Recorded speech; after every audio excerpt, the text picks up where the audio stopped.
Glória ao Pai, ao Filho e ao Espírito Santo.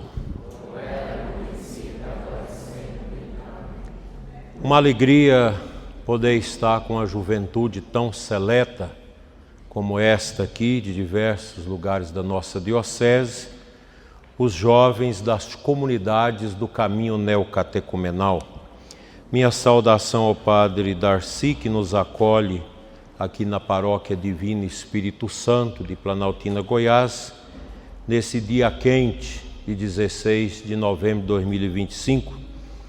Uma saudação ao Padre Cristiano, que acompanha o caminho aqui na nossa região e também na nossa diocese, agradecendo sempre a sua benevolência, sua bondade, sua proximidade e amizade. E em nome de todos eu saúdo nosso querido catequista Leonel com sua esposa França e todos os catequistas e vocês, juventude, razão de ser desta tarde. Vocês mergulharam num texto muito profundo, que é o capítulo 5 da carta do apóstolo São Paulo aos Romanos, extraindo este versículo 5, que fala da esperança. É um texto muito bonito porque ele é profundamente cristológico. Se vocês observaram, o texto faz saltar aos nossos olhos a centralidade de Cristo. Nosso Senhor é o centro do universo. A cruz do caminho mostra um pouco isso, né? O globo terrestre é a cruz em cima, que lembra esta profundidade do mundo alcançado pela graça do novo Adão, de Cristo que nos salvou. Na porta dos conventos, ou melhor, dos mosteiros trapistas, nós temos uma imagem sempre que eles fazem do globo terrestre e a cruz em cima. E aquela inscrição bonita, né? Estate crux dum volvitur orbi. A cruz parada assiste o mundo girar ao seu redor. O mundo não para, mas a cruz é a mesma. É aquela da nossa redenção. Por isso é uma alegria estarmos juntos nesse tempo de graça, para fechar essa nossa perscruta, essa meditação.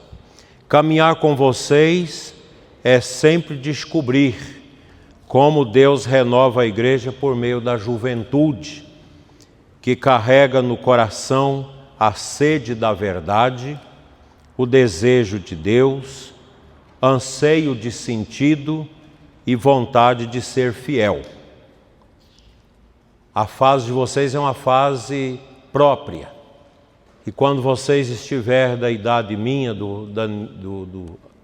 da França e do nosso Leonel, vocês vão lembrar disso.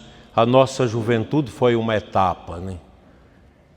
Como nós ouvimos na partilha da irmã lá atrás, né? Os desafios. Aqueles espinhos que aparecem na nossa vida, né? Hoje nós queremos lembrar que estamos no ano santo da redenção, com essa temática tão bonita, peregrinos de esperança. Não é da esperança, é de esperança, porque nós carregamos a esperança dentro de nós. E o jovem do caminho é convidado a levar essa esperança. Somos convidados a entrar num caminho profundo, o caminho da esperança cristã, iluminado pela palavra de São Paulo aos Romanos. A esperança não se decepciona, porque o amor de Deus foi derramado em nossos corações pelo Espírito Santo. Veja que a esperança, ela é uma virtude teologal e ela está conexa com as outras duas virtudes teologais, a fé e a caridade, formam uma base fundamental que define o nosso coração, o nosso ser cristãos. Aos olhos do mundo, a esperança é apenas um sentimento otimista, uma expectativa vaga, um pensamento positivo. Eu digo que nós, católicos, cristãos, nós não somos, em relação ao mundo, nem positivos demais e nem negativos. Nós somos homens e mulheres de esperança. Se a gente olha o nosso país, não está bem. Com toda essa avalanche de corrupção, de mentira, de paganismo que nós estamos vivendo, não está bem. Mas é dentro desse mundo, às vezes enfrentando grandes dificuldades, que nós somos peregrinos de esperança. A gente não baixa a cabeça para o mal, para os contratempos. Nós cremos que é possível, na força do Espírito Santo, a gente vencer. Como lá no Quênia agora, os católicos, evangélicos sendo mortos lá pelo extremismo islâmico, e o pessoal morre cantando, orando, não esbravejando, diante daqueles monstros diabólicos que cortam o pescoço dos cristãos, que fuzila, que mata, né? Porque o cristão é da esperança e mesmo no martírio, a esperança é que dá o norte. E a gente precisa ter essa confiança.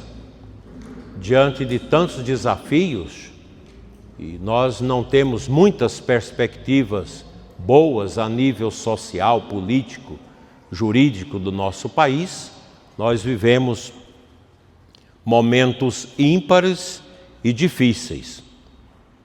Mas para nós a esperança não morre.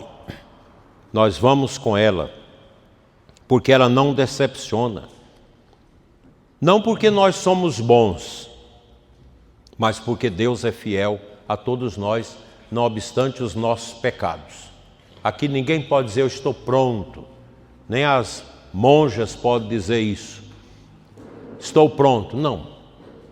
O pecado original ainda está dentro de nós, e vocês ouviram na leitura como Jesus, novo Adão, veio para extirpar a condenação do pecado.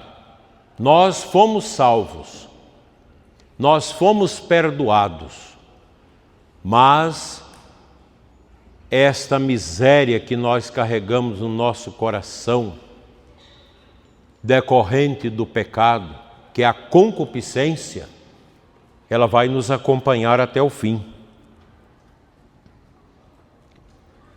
E onde está então essa fidelidade nossa, como peregrinos de esperança?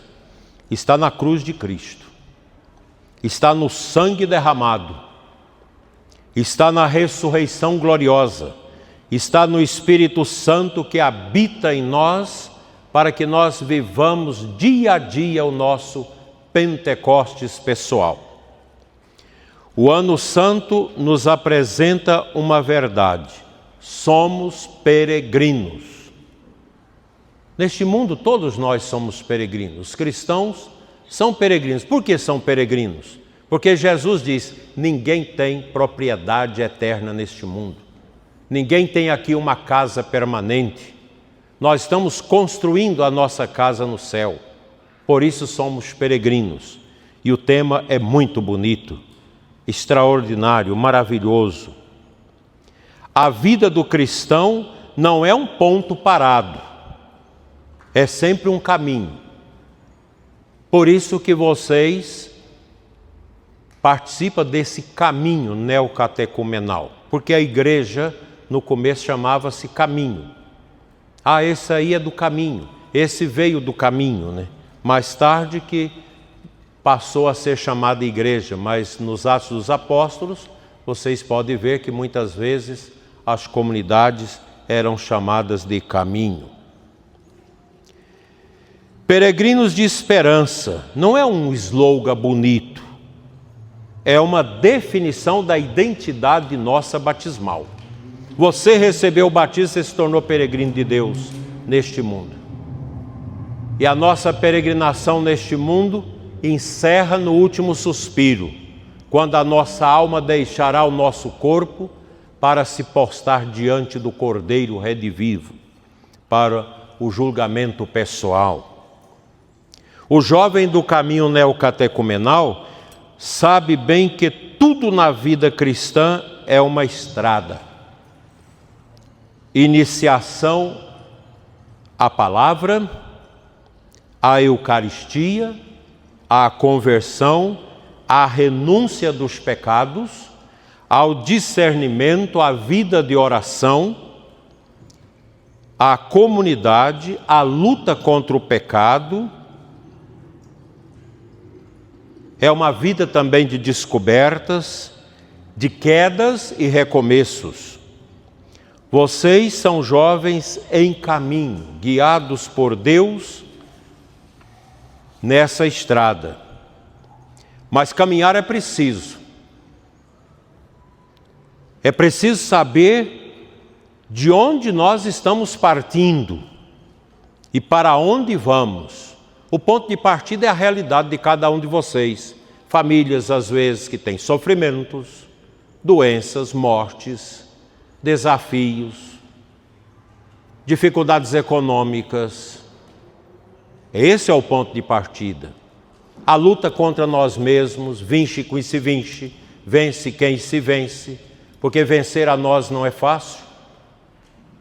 Vencer os outros, vencer certas realidades é fácil, mas vencer o coração é difícil. Por quê, meus filhos?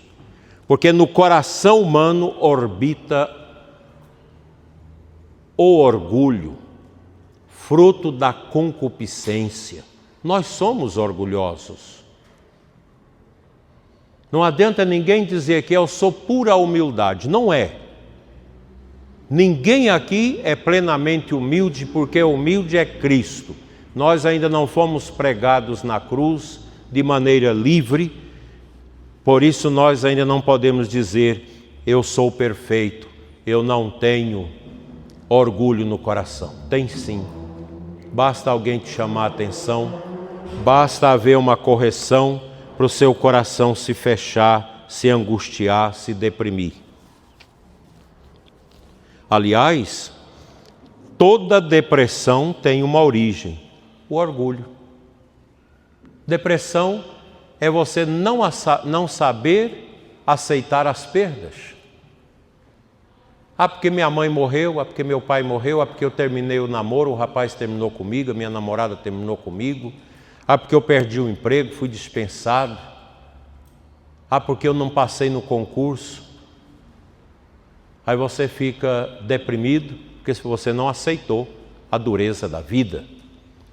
Os santos, nós não temos santos com depressão, porque os santos eram muito trabalhados por dentro.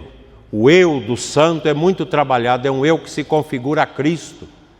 Por isso os santos aceitavam tudo, e São Paulo fala, aceita tudo que te acontecer. Tem que aceitar.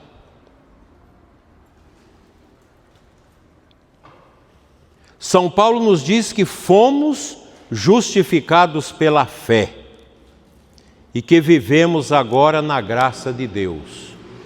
Eu gostaria de chamar a atenção de vocês para a importância dessa palavra graça de Deus. A graça de Deus é a ação do Espírito. É a graça de Deus que deve nos mover. Se nós somos capazes de realizar tantas obras, não é por nós mesmos, é com o nosso auxílio, com o empréstimo da nossa vida, como em auxílio à graça de Deus, porque é a graça de Deus que realiza. Eu sou bispo pela graça de Deus, não é porque eu fiz política para ser bispo, eu fui lá no Papa e pedi, Santo Padre, me faz bispo. Não, a igreja me chamou. E diante de todos os desafios, eu aceitei contando com a graça de Deus. Foi o que eu escrevi para o Papa o dia que eu aceitei ser bispo. Santo Padre, eu aceito, apesar das minhas limitações, contando com a graça de Deus e as orações de vossa santidade e da igreja. Porque do contrário, humanamente falando, a igreja não tem conserto, dizia um cardeal, humanamente falando, mas pela graça de Deus tem. Humanamente falando, Leonel e França não estariam aqui, teria procurado outro caminho, mas a graça os trouxe, como também os nossos sacerdotes. Um padre verdadeiramente padre o é pela graça de Deus. E se vocês pegam o catecismo de São Pio X, que foi o catecismo no qual eu fui formado pela minha mãe, respondendo aquelas tantas perguntas durante 1 ano e meio. Fiz minha primeira comunhão com 7 anos e 4 meses. Por isso eu sou a favor da comunhão das crianças depois dos 7 anos. Embora tenha essas discussões todas, mas a criança com 7 anos, ela já tem o uso da razão, e o catecismo da igreja já diz, ela deixa de ser inocente para se tornar pecadora. Se você abre lá as primeiras páginas do catecismo de São Pio X, tem uma pergunta. Depois daquelas perguntas sobre Deus, etc. És cristão? E aí a resposta, sim, sou cristão pela graça de Deus. Então nós não estamos na igreja por causa da nossa força, da nossa inteligência, da nossa capacidade humana. Nós estamos na igreja, nós somos cristãos por causa da graça de Deus que nos ampara. Mas o que é preciso fazer? Abrir o coração. É o processo de conversão que vocês trabalham tanto no caminho. A luta contra o pecado, contra as vicissitudes da carne, as tentações da carne. Todo mundo tem que lutar. De mamando a caducando, eu diria. Até a criancinha já tem a tentação da carne, de ficar chorando a noite toda para atrapalhar os pais a dormir. Dorme o dia todo e chora à noite. Aí minha mãe botava o dia todo sacudindo o menino para não dormir, para ele aprender que tem que dormir à noite, não é de dia, dorme à noite, para não atrapalhar os pais. Então, meus irmãos, isso significa que nossa origem está onde? Na misericórdia de Deus. E o nosso destino é a glória. Porque por nós, pela humanidade, nós estávamos perdidos por causa do pecado de Adão e Eva.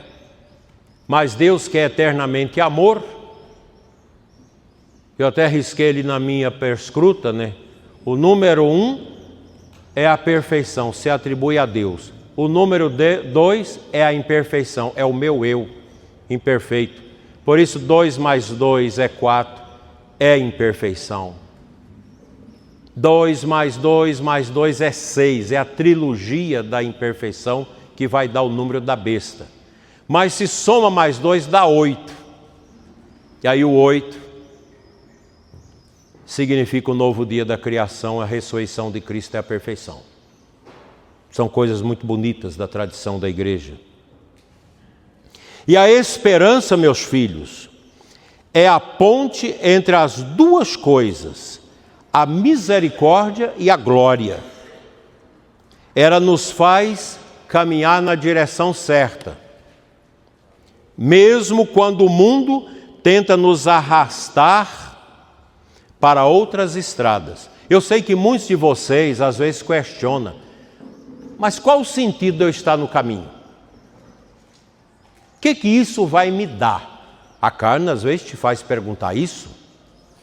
Por que eu saí lá de Aciara um dia quente, hoje domingo, lá de Posse, da minha casa, para vir passar essa tarde quente aqui lendo Bíblia? Para que isso? Oxalá não tenha havido hoje algum questionamento de alguns de vocês sobre isso, quando chegou aqui. Mas o que eu estou fazendo nisso? Se eu tivesse com meus amigos sambando, bebendo uma cerveja fria na beira do lago, na beira de uma piscina, não seria melhor? A tentação vem. Mas isso é da carne. O nosso esforço no caminho de Deus é da graça. Porque Deus dá a graça, o diabo dá a desgraça. Todos os carismas do Espírito Santo que Deus nos dá, o diabo também os executa na versão reborn, falsa, de outra maneira. Deus me dá a graça e o diabo dá a desgraça. Só que ele apresenta a desgraça, primeiramente, bem vestida, bonita, a curtição, a sexualidade depravada, o dinheiro, isso aqui que vai encher sua vida, a vaidade, a imodéstia, usar o corpo do jeito que o diabo gosta, o seu corpo é maravilhoso, e a pessoa vai se enchendo, virando um pavão. Ah, porque você é bonita, esse corpo precisa ser colocado nas passarelas da moda, etc, etc. Isso é o que o diabo faz. Mas o diabo é um pouco igual o pavão. De frente, o pavão parece bonito. O diabo não consegue se mostrar totalmente belo. Por isso que ele tem inveja dos santos. Que o pavão, imagem do orgulho, todo bonito. Mas se ele canta, o canto enfeia o pavão. E se você olha para os pés do pavão, você fala, mas que bicho horroroso. E se você o olha por trás, você fala, mas isso é muito esquisito. Isso é o diabo. O diabo, por mais que ele se apresenta bonito, tentando nos iludir, ele não dá conta de esconder o seu canto e os seus pés e o seu aspecto traseiral. Não consegue. Vivemos tempos difíceis. Medo do futuro, instabilidade moral. Vocês olham para os jovens colegas de vocês de escola, de faculdade, de trabalho, a turma só fala em quê? Transa, bebida, curtição, instabilidade moral. E você é o cristão no meio disso tudo. Nós temos as agressividades nas redes, agressividades ao Papa, à Igreja, a Cristo, às coisas de Deus. Isso é o que não falta. Agora mesmo, tanta besteira que estão falando contra o Papa, porque o Papa assinou o documento da doutrina da fé que diz que não tem, no momento, razões para declarar dogma Nossa Senhora corredentora ou medianeira de todas as graças. Embora muita gente tenha essa devoção, tem até diocese dedicada a Nossa Senhora medianeira de todas as graças, mas o Papa não assinou um documento amargo e negativo. Não, no momento não dá. O dogma da Imaculada Conceição, que foi promulgado em 1854, ele começou a ser discutido teologicamente lá no início da Igreja. Santo Tomás de Aquino morreu sem aceitar a Imaculada Conceição. Os dominicanos não aceitavam, os franciscanos aceitavam, digladiavam teologicamente. Depois que alguém começou, um outro teólogo, que agora não me lembro o nome, fez uma descrição muito bonita e foi dando uma compreensão realmente, e o dogma foi acrisolado pelas aparições de Nossa Senhora a Bernadette. Eu sou a Imaculada Conceição. E o Papa Pio IX, que teve a experiência com Nossa Senhora, lá em Gaeta, quando ele fugiu de Roma lá para o sul da Itália, em Gaeta, ficou lá escondido dentro de uma capela das irmãs. Eu fui lá visitar, tem um genuflexório que o Papa ajoelhou nele rezando o rosário e Nossa Senhora colocou no coração dele, proclame o dogma da Imaculada, da minha Imaculada Conceição. Aquele genuflexório só os bispos podem genufletar nele. Eu rezei lá meu terço nele. Tem que ser rápido, mas a irmã disse não pode rezar o terço. Então, os dogmas, os 4 dogmas marianos já são suficientes para nós termos uma devoção maravilhosa à Nossa Senhora. Aí fica o povo brigando, xingando. Que tristeza. Além disso, nós temos pressões sociais, relativismo, na escola, na universidade, aquele grupo terrível que quer que você entre no meio daquilo. Nós temos os vícios, que são contrários às virtudes. Depressão, ansiedade, solidão. Um jovem de Cristo, uma pessoa de Deus, nunca pode ter solidão.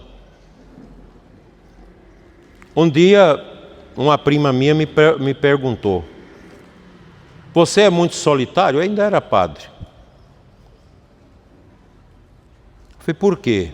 Não, porque às vezes eu fico pensando, você entra na casa paroquial sozinho, vai dormir sozinho, não tem ninguém. Não, a solidão quem faz é a pessoa. Eu não me sinto só. Eu gosto do meu quarto, apesar que está muito bagunçado agora, preciso tirar um dia para arrumar. Vai empilhando tanto livro, tanta coisa. Mas eu gosto do meu quarto. Tem meu crucifixo, tem minha Nossa Senhora da Abadia, tem meu São José, meu Menino Jesus de Praga, minha Imaculada Conceição ali. Eu olho para as minhas imagens antes de dormir, faço minha oração e Deus me acorda. Eu não posso dizer que eu tenho solidão. Como dizia a música do Padre Zezinho, solidão não existe não. Para quem é cristão não existe solidão. Muitas vezes a juventude olha para a frente e pergunta, o que vai ser de mim? Vocês perguntam isso, o que vai ser de mim? Para onde está indo o mundo? Quem eu devo me tornar? A resposta de São Paulo é clara. Por causa de Cristo você pode ter esperança. E ele não diz talvez, quem sabe, é provável. Ele diz não decepciona. A esperança não decepciona. Por que não decepciona? Porque não depende do mundo, gente. A esperança cristã, as virtudes teologais não dependem do mundo. Não depende do mercado financeiro. Não depende da política, desses corruptos que nós estamos vivendo no Brasil neste momento. Esse regime funesto, decadente, decrépito, que impõe cada vez mais um peso e sofrimento sobre a nossa nação, sobre o nosso povo. Mas nós não dependemos. A esperança não depende das circunstâncias, não depende do humor das pessoas. A esperança cristã depende de uma única realidade: o amor de Deus derramado em nossos corações pelo Espírito Santo, como nós lemos na perscruta. E isso, meus jovens, significa: ninguém tira de vocês a esperança. Pode o mundo nos matar, pode o mundo nos ofender duramente, nos perseguir, mas ninguém tira a esperança do coração de um cristão, nem mesmo na hora do martírio. A grande tentação do jovem é colocar a esperança nas coisas passageiras, nos projetos humanos, nas emoções, nas sensações, promessas de felicidade instantânea, relacionamentos frágeis, ideologias vazias, promessas de liberdade que escravizam. Quantos jovens apostam a vida naquilo que brilha rápido, mas se apaga depressa? A esperança cristã não é assim. Ela não é fogo de palha. Ela é a chama firme, alimentada pelo Espírito Santo. E ela nos indica o ponto final, que é a eternidade com Deus. Nesse mundo, a Salve Rainha retrata muito bem o que ele é. E a vida do cristão nesse mundo, gemendo e chorando neste vale de lágrimas. Mas é isso a vida? Santa Teresinha nos diz que na vida a gente ama e sofre. Ah, mas eu sou da igreja, sou ministro da comunhão, sou padre, sou papa, sou bispo. Por que eu estou com câncer? Por que eu estou morrendo? É a realidade da sua natureza. Agora, nós, com certeza, todos aqui vamos sofrer no final da vida, mas o nosso sofrimento é doce, não é amargo. O sofrimento do pagão é amargo, é duro, é revoltante, é esganiçante, é horroroso. Mas o sofrimento do cristão é doce, porque é o sofrimento de Cristo, é a cruz. Nem o fel com o qual sujaram a boca de Jesus tirou do coração de Cristo a doçura da redenção das almas. Ela é uma chama viva, firme. No caminho neocatecumenal, vocês aprendem algo fundamental nas catequeses. Deus educa a nossa esperança.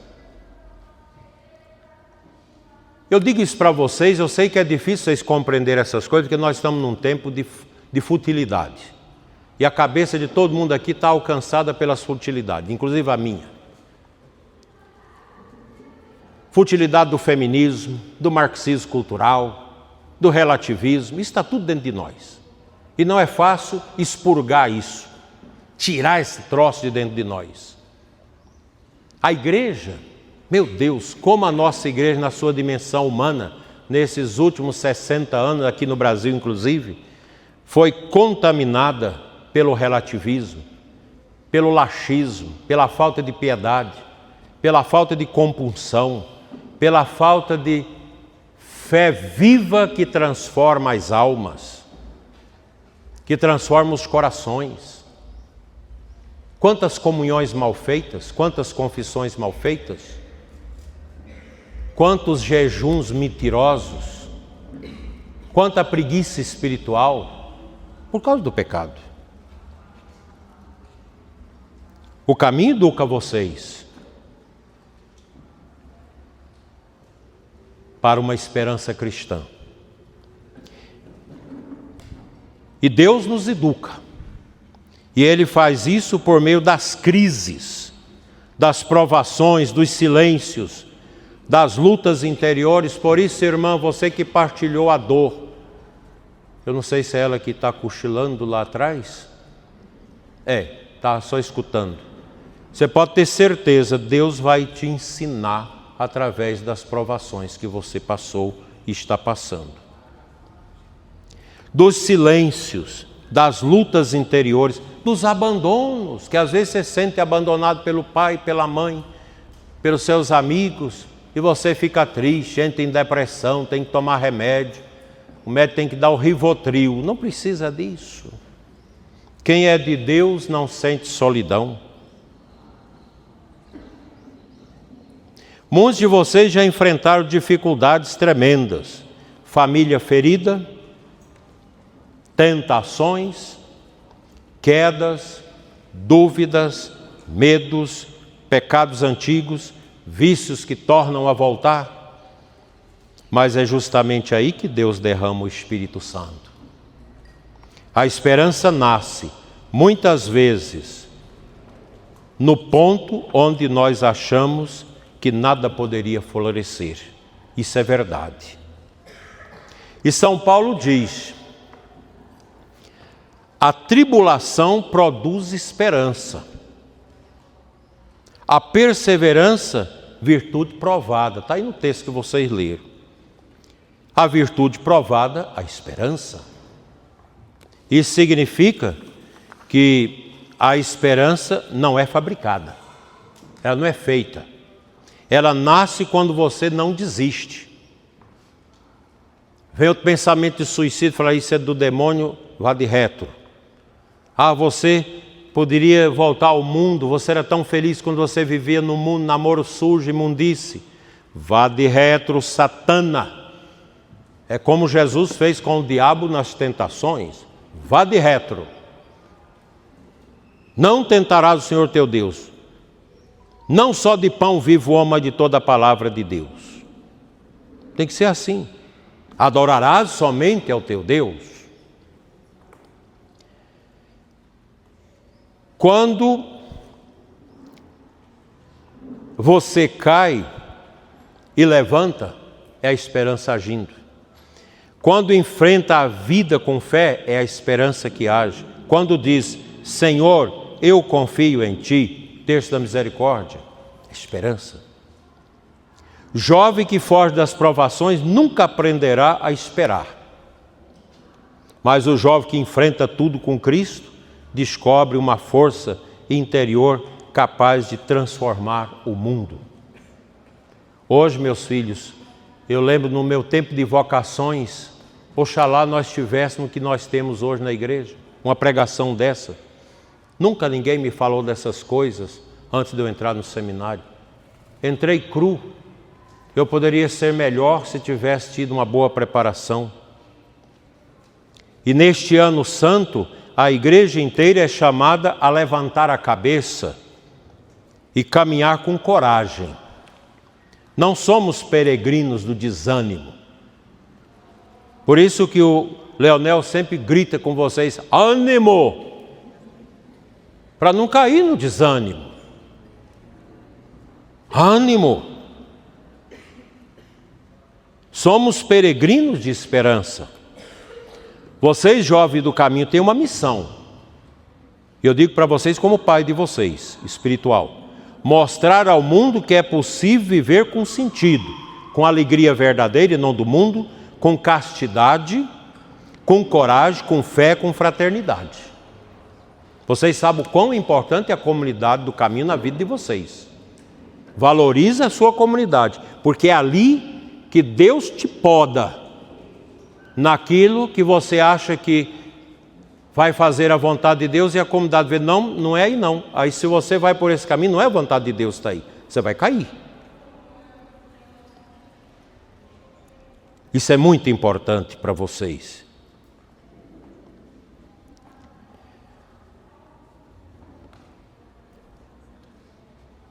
Vocês são luz numa geração cansada de mentiras e mergulhada na escuridão. Por isso Deus tem um carinho especial por vocês, que deixaram tudo hoje para estar aqui, num momento profundamente espiritual. Deus quer que cada um de vocês seja um sinal de esperança. Em casa, na escola, no trabalho, na comunidade e também no ambiente digital. Como que é seu perfil na internet? O que você posta na internet? Eu não tenho tempo de bisbilhotar, mas quando às vezes a gente atende algumas pessoas complicadas, você vai no perfil, você fala, está aqui, a complicação é por causa disso. Isso vale também para os padres. Nós temos padres que só postam besteira no Instagram. Vocês nunca vão ver uma postagem minha que não for coisa de igreja, coisa de Deus. Nunca. Rede social para cristão é para postar coisas cristãs. Você vai numa piscina, vai na praia, tem que postar você de biquíni. Uma coisa é você estar lá na praia, outra coisa é você tirar a foto da praia e colocar nas redes. Isso é pecado. Isso é um atentado contra a pureza. Você concorda, Leonel? É contra a pureza? Meu Deus do céu, quanta coisa!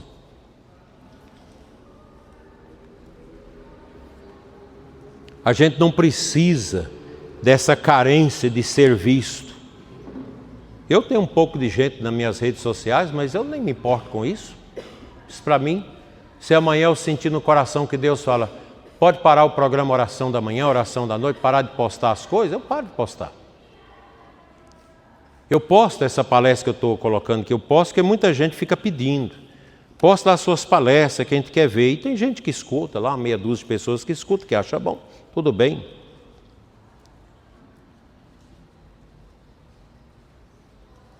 Vocês não foram feitos para um mundo de prazer, para diversão e fuga, mas vocês foram feitos para serem filhos da esperança. Deus os criou para uma grandeza interior, aqui dentro da alma. Já estou quase terminando. Deus quer vocês fortes, de pé, com uma esperança que ilumina o futuro. E o que significa ser peregrino de esperança? Significa olhar para Cristo e caminhar atrás dele, porque ele é o bom pastor. Significa confiar quando não entendemos. Significa permanecer quando tudo manda a gente desistir. Significa entregar a vida inteira. Meus queridos jovens, Deus quer colocar no coraçãozinho de todos vocês uma esperança madura, firme, capaz de sustentar vocês diante de qualquer tempestade. Porque a esperança cristã ela não é passiva, ela é ativa, ousada, missionária. Vocês fazem esse trabalho de missão, de casa em casa, de porta em porta. Isso é a coragem que a esperança nos dá. Eu tenho Jesus, eu quero levá-lo aos outros. O jovem que tem esperança anuncia Cristo. Não se envergonha do Evangelho, não se cala diante da mentira, não vive dividido, não negocia seus valores. A esperança inflama a coragem. Quem espera em Cristo não vive curvado, emborcado, triste. Não se arrasta, não se humilha diante do pecado, mas quem é da esperança, o jovem de esperança, vive de pé, porque sabe que em quem colocou a sua confiança. E aqui vem uma beleza do caminho neocatecumenal, a comunidade. Por que a comunidade é tão valorizada no caminho? É a sabedoria, gente. Sozinho ninguém se sustenta. Vocês concordam com isso, gente? Sozinho a gente não se sustenta. Por isso é uma falácia, eu não vou à igreja, meu rezo em casa. Mentira, tu não reza nada em casa. A reza em casa tem valor quando ela está conectada com a comunidade. A esperança cresce no meio da comunidade, no meio da palavra proclamada, no meio da Eucaristia celebrada, no meio dos irmãos que sustentam uns aos outros. Ânimo, diz o Leonel, ânimo. Cada um vai dizendo ânimo para o outro, né? Jovens, amem a comunidade de vocês. Defendam-na. Participe, sirva, evangelize. Não abandone esse caminho de formação do caminho neocatecumenal, que vai ser essa ponte, essa tábua de salvação para todos vocês. Não tenham medo do futuro. O mundo tenta assustar vocês. A cultura tenta destruir vocês. O pecado tenta paralisar vocês. Mas Cristo ressuscitou e quem o segue tem futuro. A esperança cristã é certeira, porque se apoia na vitória de Cristo. Ele venceu a morte, ele venceu o inferno, ele venceu o pecado, ele venceu o mundo. E vocês são dele. O que mais vocês querem? Se vocês são propriedades do Senhor Jesus, o que mais que nós podemos temer? Abra o coração para o Espírito Santo. Ele derrama em vocês uma esperança que cura feridas antigas, liberta de prisões interiores, vence o desânimo, quebra vícios, restaura relações, acende a fé e faz novas todas as coisas. A esperança é obra dele, não nossa. Confie no Espírito que habita em vocês. Olhe também para Nossa Senhora, mãe e mulher da esperança. Mesmo quando tudo parecia perdido, ela permaneceu firme aos pés da cruz. Quando os apóstolos fugiram, ela ficou. Maria sabe o que é ser peregrina de esperança. Siga o caminho de Nossa Senhora. Ela ensina a escolher Jesus, a guardar a palavra, a permanecer fiel, a não se desesperar, a esperar na promessa de Jesus. Peçam a ela que os conduza sempre. Queridos jovens do caminho, Deus está pedindo uma coisa grande de vocês. Que sejam sinais vivos da esperança nesse tempo terrível que nós estamos vivendo. A igreja precisa de vocês. A Diocese de Formosa precisa de vocês. A comunidade de vocês precisa de vocês. Não tenham medo de se entregar. Não tenham medo de amar. Não tenham medo de viver a santidade. Santidade, sede santos como o Pai é santo, disse Jesus.